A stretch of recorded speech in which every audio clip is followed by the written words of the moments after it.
ASEAN ഉച്ചകോടിയിൽ Modi Trump കൂടിക്കാഴ്ച ഉണ്ടാകില്ല. കൊലാലംപൂരിൽ നടക്കുന്ന ഉച്ചകോടിയിൽ വെർച്വലായിട്ടായിരിക്കും പ്രധാനമന്ത്രി നരേന്ദ്രമോദി പങ്കെടുക്കുക.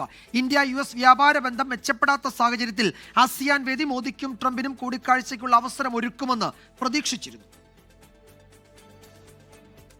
ബീഹാർ തെരഞ്ഞെടുപ്പ് തിരക്ക് ചൂണ്ടിക്കാട്ടിയാണ് ആസിയാൻ ഉച്ചകോടിയിൽ നിന്ന് മോദി വിട്ടുനിൽക്കുന്നത്. ഒക്ടോബർ 26 മുതൽ 28 വരെയാണ് ഉച്ചകോടി.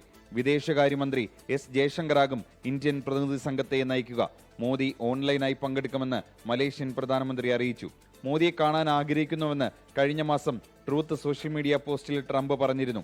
ഇതോടെ ആസിയാൻ ഉച്ചകോടിയിൽ ഇരു നേതാക്കളും കണ്ടേക്കുമെന്ന് അഭ്യൂഹങ്ങൾ ഉയർന്നു. എന്നാൽ മോദി നേരിട്ട് പങ്കെടുക്കാത്തതോടെ കൂടിക്കാഴ്ച നടക്കില്ലെന്ന് ഉറപ്പായി.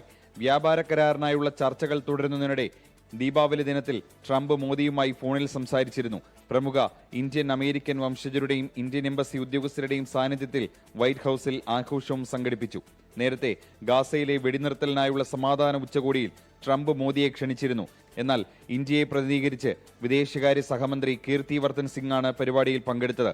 ഇന്ത്യക്ക് മേൽ 50% തീരുവ ഏർപ്പെടുത്തിയതിനു ശേഷം മോദിയും ട്രംപും നിരവധി തവണ സംസാരിച്ചുവെങ്കിലും കൂടിക്കാഴ്ച സാധ്യതകളുണ്ടായിരുന്നിട്ടും നേരിട്ട് കണ്ടിട്ടില്ല. ഇന്ത്യ പാക് സംഘർഷം അവസാനിപ്പിക്കാൻ താൻ മധ്യസ്ഥത വഹിച്ചുവെന്ന് ട്രംപ് ആവർത്തിക്കുന്നതിനാൽ സംഭാഷണത്തിനുള്ള സാധ്യത അടയുകയായിരുന്നു. 24 ഡൽഹി. ലോകത്തെവിടെയായാലും ഏത് സമയത്തും 24 വാർത്തകളും ഓഗ്മെന്റഡ് റിയാലിറ്റി പാക്കേജുകളും എക്സ്പ്ലെയിനറുകളും വിശദമായി കാണാൻ ഞങ്ങളുടെ യൂട്യൂബ് ചാനൽ നിങ്ങൾക്ക് സബ്സ്ക്രൈബ് ചെയ്യാം.